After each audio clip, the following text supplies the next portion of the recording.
Hello guys! In this video we're going to be decorating a 2-tier cake for a second birthday. So the top tier is a lotus biscoff sponge with a lotus biscoff buttercream. Guys, this is getting out of hand now. How is every single cake I've posted this past week biscoff flavor? But I told you, it's one of my most popular, and I understand why, because biscoff is delicious.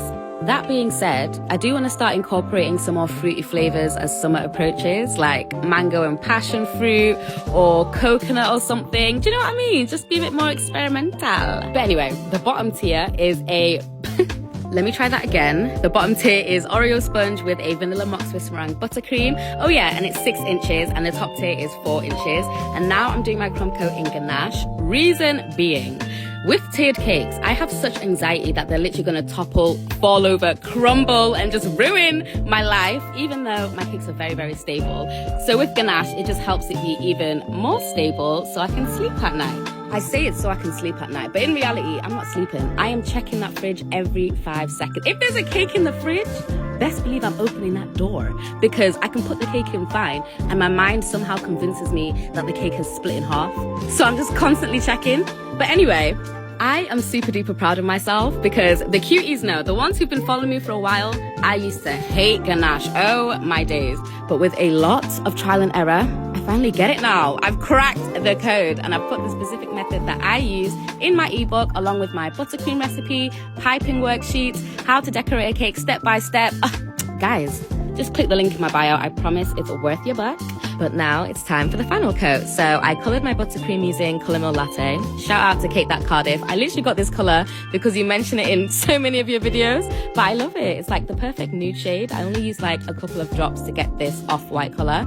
But this cake is actually for a very long time customer. I made her anniversary cake, the baby shower cake, the first birthday, and now the second birthday. I just find that so cute and so special. I absolutely love it. And on top of that, she also created this image for me as inspiration. And I'm sorry, I prefer this than saying, do what you like. Wait, pause that thought. I need to show you this really quickly. So when I was doing my final coat, I noticed there was a lot of texture, like dimples. And this is due to air bubbles. And how I fix this is I will refrigerate my cake for like 15 minutes and then apply a second final coat and scrape. And it's like the first layer is primer and the second layer is foundation, because look how smooth that is. It fills in the pores perfectly. But yeah, here I'm using a 4-inch round to mark out where the top tier is gonna go. And then I cut my dowels to size, and I used 5 dowels to support the weight of my top tier. But like I was saying, I love it when a customer sends me an image that they've created of the cake they want me to make.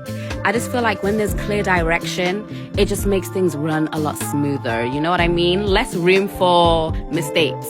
But yeah, after stacking the cakes, I used the leftover buttercream to fill in the gaps between both the tiers, and then I smoothed that out with my finger and a scraper. And then here I'm just splattering on some gold paint. And then this is my favorite part. I piped on all of these teeny tiny Mickeys. I used a number 3 round tip, and I just did 2 little circles and then a big circle in the middle. And at first, I was planning on flattening these with parchment paper, but I actually really like the 3D look. I like how they were popping out of the sides. Oh, guys, this is so cute. I'm literally obsessed with it. Also, I did not add the ribbon to the board just for decoration purposes. I actually ended up stacking 2 thin boards on top of each other, glued them together with a hot gun, and then added the ribbon. And that's because I didn't want the cake board to warp or bend under the weight of the cake, so that's why I did that. Now, I know the inspiration picture only had piping on the bottom tier, but I made the executive decision to add piping on all of the tiers because I just thought it looked more cohesive that way. And now I'm adding on the cake toppers that I made myself. And guys, I tried something new, and I used acetate as the background for my toppers, and it looks amazing. The letters look like they're floating, but it took so long and it was so difficult. I don't even want to talk about it. But if you want a video on that, let me know. But then I finished off the cake with these cute funfetti sprinkles and lots of glitter, of course. And here is a final spin. I think I did her image justice. In fact, I know I did, because once the cake was collected, this is the message that she sent me. Messages like that honestly warm my heart, and it just reminds me why I love what I do. But here is a night mode. I haven't done a night mode in ages. Oh my gosh. But yeah, guys, as always, let me know what you think, and I'll see you in the next one. Bye, cuties.